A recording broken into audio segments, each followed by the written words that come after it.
Hello बच्चों, आप सभी का वेलकम है आपके अपने चैनल लर्न कंप्यूटर बाय अनुभव सर में। आज की इस वीडियो में हम लोग एक्सेल का पहला टॉपिक पढ़ेंगे जो कि है आपका सेल रेफरेंस। क्या है बच्चों?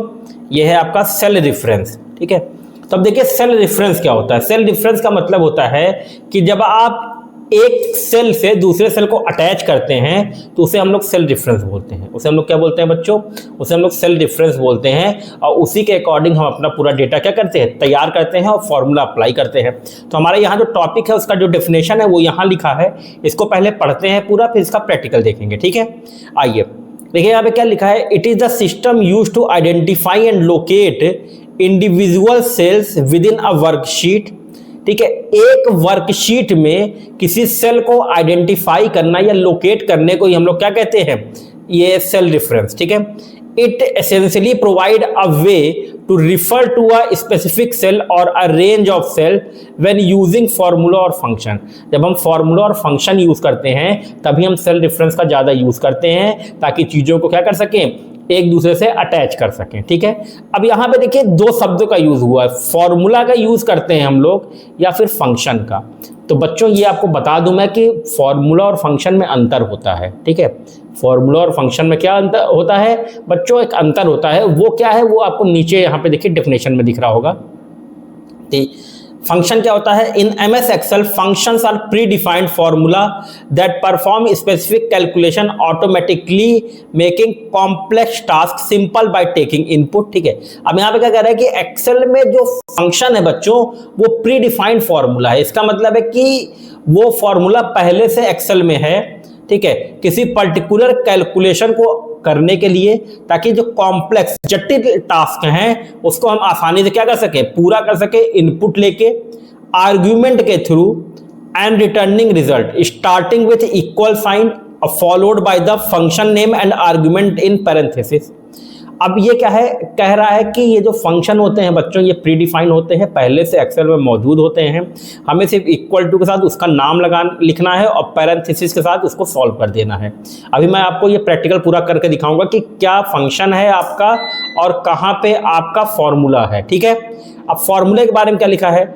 फॉर्मूला क्या होता है? An Excel formula is an equation starting with equal sign, ये भी इक्वल साइन से शुरू होता है, दैट परफॉर्म कैलकुलेशन और action on data in cell using number, cell difference और ऑपरेटर्स। मेन इसमें क्या होता है बच्चों? ऑपरेटर्स का यूज होता है और फंक्शंस में ऑपरेटर का यूज नहीं होता है। ठीक है, या ना के बराबर होता है, पर फॉर्मूला में ऑपरेटर का यूज पूरी तरीके से होता है। तो आइए अब हम लोग सेल रेफरेंस क्या होता है इसकी जानकारी लेते हैं। तो इसके लिए हम लोग विंडो प्लस आर करेंगे और यहाँ पे हम लोग लिखेंगे एक्सेल और हम लोग इंटर कर देंगे।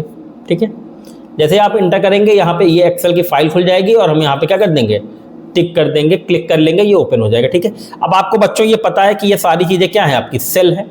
तो पहले हम लोग बात करते हैं सेल रेफरेंस। सेल रेफरेंस का मतलब होता है, जैसे मान लीजिए अटैच करना A1 और D1 को, A1 और D1 को क्या करना? अटैच कर लेना। तो मान लीजिए हम चाहते हैं कि A1 में हम कुछ लिखें और वो D1 में आ जाए। ठीक है, अब हम यहाँ पे कर देते हैं, कैसे अटैच करेंगे? हम D1 को A1 के बराबर कर देंगे। जैसे इज इक्वल टू A1 पे जाइए, ऐसे क्लिक कर दीजिए इज इक्वल टू A1 और आप इंटर कर देंगे। ठीक है, अब यहाँ पे जीरो क्यों है? क्योंकि A1 में आपने कुछ लिखा नहीं है। और याद रखिएगा बच्चों यहाँ पे वही दिखेगा जो इस सेल में लिखोगे, जो सेल एक्टिव होगी उसमें जो लिखोगे वही दिखेगा। जैसे हम यहाँ पे लिख देते हैं कि मान लीजिए हमने लिखा 259 या 25896 और इंटर इसलिए करते हैं कि हमने जो लिखा वो एक्सेप्ट कर लिया। ठीक है, इंटर। अब आप देखिए यहाँ पे भी क्या आ गया है? 25896। अब अगर हम यहाँ पे कर्सर रख दें तो यहाँ पे क्या दिख रहा है आपको? फॉर्मूला बार में वही नंबर दिख रहा है। पर आप यहाँ पे अब ध्यान देंगे थोड़ा सा बच्चों, जो मैं कहने जा रहा हूँ उसको थोड़ा ध्यान से देखिएगा, आपको सारी चीजें समझ में आ जाएंगी, बेसिक्स एकदम क्लियर हो जाएंगे आपके। ठीक है, यहाँ पे क्या लिखा है बच्चों? कर्सर यहाँ पे है तो 25896। जैसे आप यहाँ पे क्लिक करेंगे तो यहाँ पे अब वो नहीं लिखा है 25896, यहाँ पे लिखा है इक्वल टू A1। इसका मतलब है कि ये जो सेल है बच्चों ये A1 के बराबर होगा, ये ना कि 25896 के। अब आप A1 में यहाँ पे कुछ भी लिख दीजिए, आप यहाँ पे A1 ही लिख दीजिए, इंटर। यहाँ पे क्या आ गया? A1। ठीक है, आप यहाँ पे कुछ भी मतलब कुछ भी लिख देंगे, मीनिंगफुल हो मीनिंगलेस हो कोई मतलब नहीं है। जो इसमें रहेगा A1 में वो आपका D1 में भी आ जाएगा, क्योंकि आपने D1 को A1 के बराबर कर दिया है। ठीक है, इसी को हम लोग कहते हैं सेल रेफरेंस। क्या कहते हैं बच्चों? Cell reference. अगर आप चाहते हैं कि हम A1 में कुछ लिखें, वो यहां भी आ जाए, यहां भी आ जाए, यहां भी आ जाए, तो आप बस उसको क्या करिए, इक्वल टू A1, बस इंटर कर दीजिए, आ गया।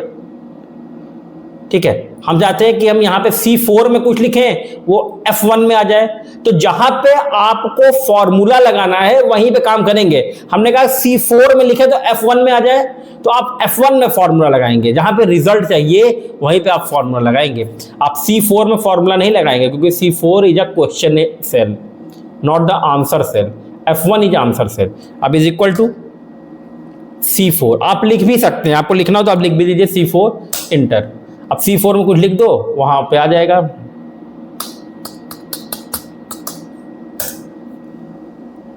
ठीक है, अब कुछ चीजें और आपको बता दें, जैसे आपको यहां पे लग रहा होगा कि ये A1 से ये B1 में चला गया है। ठीक है, पर ऐसा नहीं है। आप देखिए A1 में जब कर्सर रखे तब भी यहां दिख रहा है, तभी दिख रहा है।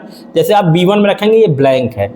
अब आपको क्या करना है, ये सेल की साइज यहां पे कर्सर रखना है और डबल क्लिक कर देंगे। जो सेल की साइज जो है बच्चों, according to the longest context set हो जाएगी। यहाँ पे डबल क्लिक, देखिए सबसे बड़ा टेक्स्ट ये था, इसके अकॉर्डिंग वो क्या हो गई, सेट हो गई। यहाँ पे क्लिक कर दोगे तो स्टूडेंट के अकॉर्डिंग हो जाएगी, यहाँ पे क्लिक कर दोगे तो फिर इस डेटा के अकॉर्डिंग हो जाएगी। तो ये ऐसे चलता है।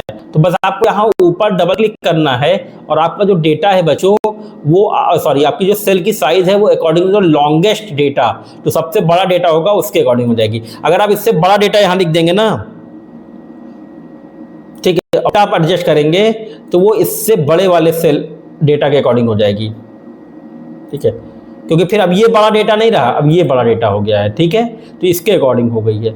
कोई दिक्कत यहां तक बच्चों? ये सेल डिफरेंस हम पढ़ रहे हैं। अब आपको मैं अभी मैंने आपको ये पढ़ाया था कि फंक्शन ऑफ फॉर्मूला ना। अब आइए उसके बारे में जानते हैं। जब आप कोई चीज, जैसे मान लीजिए हमें जोड़ना है, हमें कोई चीज जोड़ना है, तो हम इज इक्वल टू सम, ठीक है, ब्रैकेट, फिर यहाँ पे लिखा है नंबर 1 कॉमा नंबर 2। आप इसको थोड़ा सा जूम करके देख लेंगे तो आपको समझ में आ जाएगा। ठीक है, तो फंक्शन ये है, equal to followed by function name and parenthesis, और ये अंदर जो है बच्चों ये आर्गुमेंट है, और आर्गुमेंट में आप वो सेल चुनेंगे जिसको जोड़ना है, और ये ब्रैकेट क्लोज है, पैरेंथेसिस यहाँ पे बंद है। तो ये फंक्शन कहलाता है। क्या कहलाता है? फंक्शन। ठीक है, जैसे हम यहाँ पे ये कर लिए A2 फिर कॉमा A3। ठीक है, तो ये हो गया। पर आपको ये फॉर्मूले से करना है, फंक्शन से नहीं, फॉर्मूले से करना है। तो उसके लिए फिर आप यहाँ पे आएंगे, ये भी ओपन होगा इक्वल टू से। ठीक है, अब इसमें पैरेंथेसिस नहीं लगता है, A2 प्लस A1। यहाँ पे ऑपरेटर यूज हो गया है। यहाँ पे क्या यूज हो गया बच्चों? ऑपरेटर।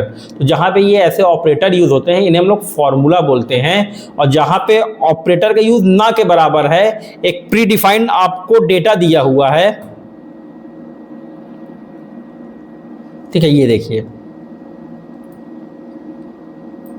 ठीक है, जहां पे प्री डिफाइन आपको दिया है नाम कि आपको क्या करना है, तो ये फंक्शन कहलाता है। जहां पे आप ऑपरेटर का यूज करते हैं वहां पे क्या कहलाता है बच्चों? फॉर्मूला कहलाता है। तो आज के लिए इतना ही टॉपिक रहेगा। आप लोग इसको अच्छे से देख लीजिए, समझ लीजिए।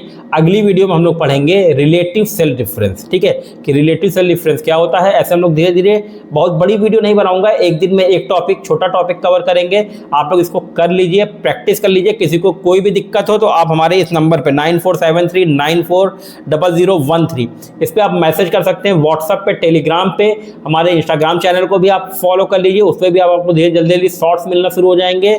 ठीक है, हम अपने ऑपरेटर से कहेंगे कि वो जल्दी से जल्दी शॉर्ट्स बनाना भी शुरू कर दें।